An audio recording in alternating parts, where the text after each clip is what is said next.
I'm David Spencer. Welcome to Gardening with Bugs.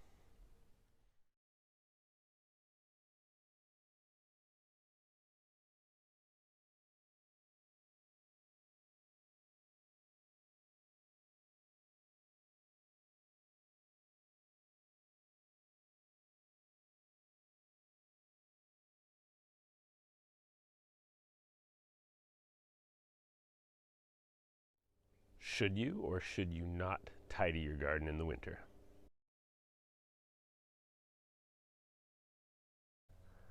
It's not often I'm keen to show you this part of the yard. This is where we dump the compost.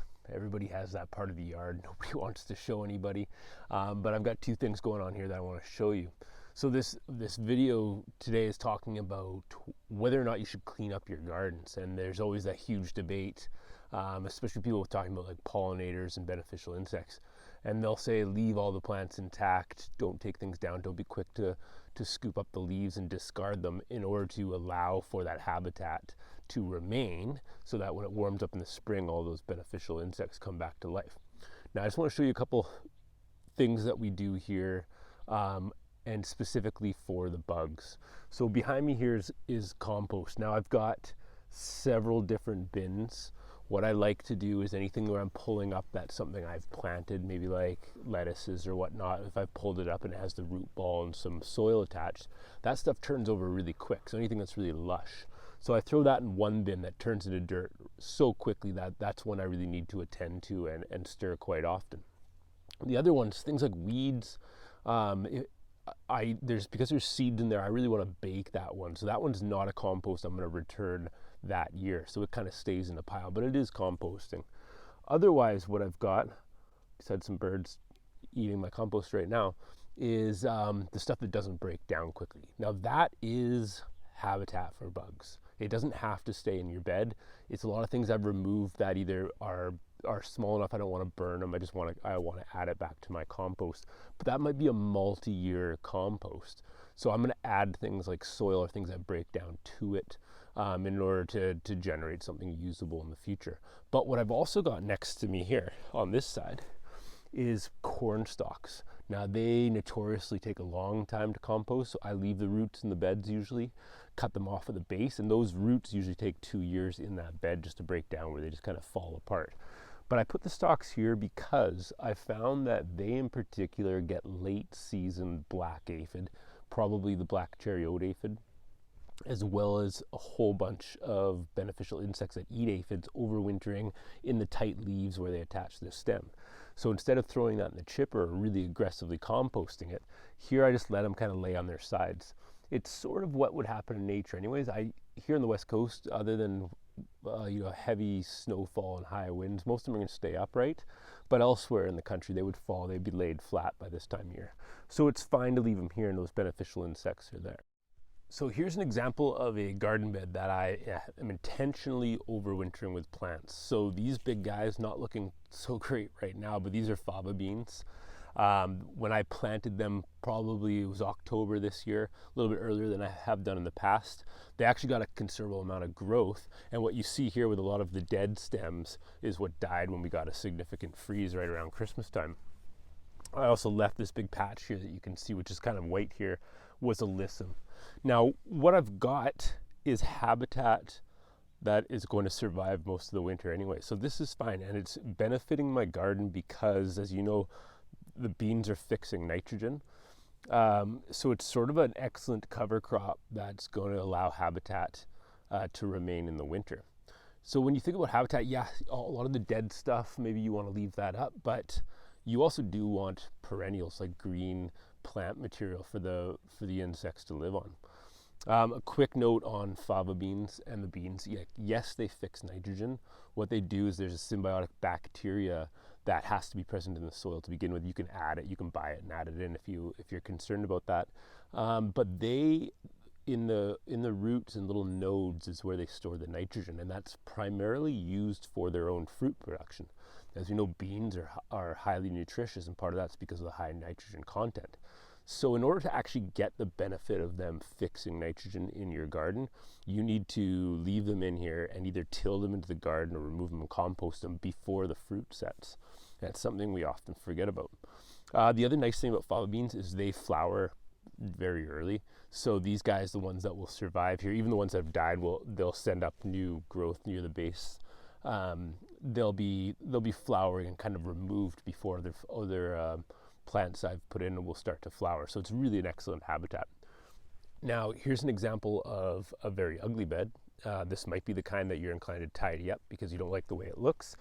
This one I just really haven't gone around to it. It's not a big deal for me. As you'll see, some of the corn that actually did quite poorly because of the heat we had is still upright. And those are rigid. I'm not even going to be able to pull those out. So I might just cut them a little bit lower and then leave them for the year. Otherwise, we've got grasses and cabbages and sort of a dump pile of compost that I'm going to be spreading out. I mean, that's like, if you're really concerned about leaving habitat, this is not much different than a bare bed anyways. Like, there's not a lot of native bugs that are living on a corn stalk and some of this fallen stuff. They are in the soil, and that's, you know, it's so important to keep bad habits. Weeding right here. It's so important to keep a healthy soil for that reason. Like, we don't freeze that deep, and even when we do, and we did have a couple weeks this year where we froze quite solid, deep down it's not frozen. So that's where all these insects go. They come up immediately. In some cases they're going up and down all day. So it's important to keep that healthy soil, and in that sense, sometimes putting a mulch over for the winter does do things like keep it a little bit warmer. It does, especially in this climate, it allows for less compacting because of heavy rainfall. So that's almost, in my mind, that is far more important than leaving a bunch of these perennials that I put here anyways.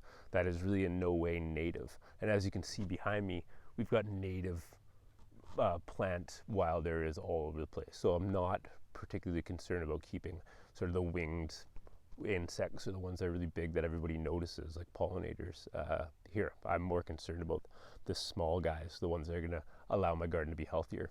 Now, whether or not you aggressively clean up your garden or not, you've probably got a few plants like this kicking around, like kale and Brussels sprouts.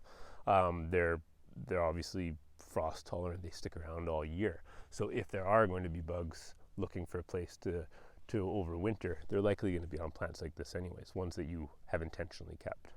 What's important to mention about these beds that we've prepared for overwintering, like the fava beans and here my garlic bed, is this one's already been tidied up. So it's not even a debate whether or not I should do it. I mean, yes, you could take up some of the, I could have mulched with leaves or something like that. I didn't need to. We did have some heavy rains. There has been a lot of compacting, but something like garlic, it couldn't matter less. As you see there, some of them are popping up quite healthy, although some of them are being fed on by rabbits, I see. But it's important to know that one of the easiest ways to provide habitat, if you're really concerned about doing so for the bugs in your yard, is to successively plant. So I try not to keep beds bare at all. I will show you that there are a few, or you may see that in subsequent videos anyways, but that's really because I'm preparing for a really early spring sowing. Otherwise, I do winter crops like this. Like garlic obviously is going to spend most of the year here. Fava beans are one that I intentionally put on if the crop that's going to follow is going to need the nitrogen fixing, or I already know that it's going to be planted sort of like June or late spring or an early summer crop, because then I don't have to worry about getting those fava beans out too early before the fruit has. Now, similar to crops that I'm intentionally planting for the winter, there's these perennial beds. They're equally important. And again, this is where the debate of whether or not to clean up your garden really is, in my mind, not that big of a debate. You should have perennial gardens as well as annuals. So some of my vegetable beds, 4 of them are for perennials. This one specifically is for blueberries. So those buds are about to open. As you know, the flowers will come with them. And what I do to promote the early arrival of beneficial insects and pollinators is by planting bulbs in here, early spring bulbs. So as you'll see, there's all sorts of crocus and some daffodils and a few tulips in here as well. That alone, that burst of color early in the spring, is going to attract the ones from the neighboring areas.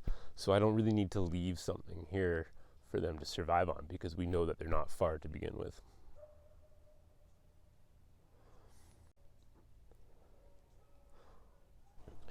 Another important wintering habitat for insects is a water feature like the one I have here. Now this one's relatively small for the size of the garden, but the reason why I have it in this tub is so that the water's quite deep, and that allows the water to stay cool in the summertime. But overwintering, these plants will harbor all sorts of insects. But more importantly, the standing water, here's a contentious one, is habitat for mosquito larvae.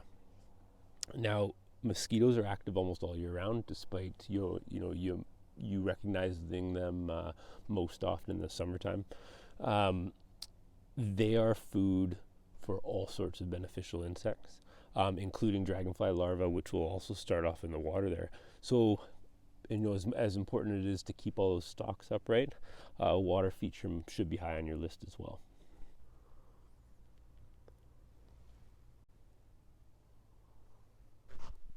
Now, here's a pretty ugly overwintered bed.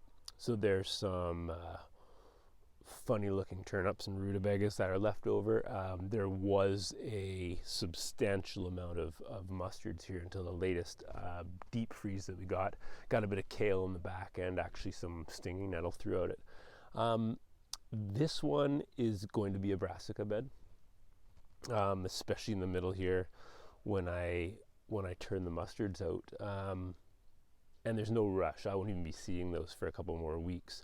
So this bed can kind of sit as is, and in the meantime I can collect some of these winter veg.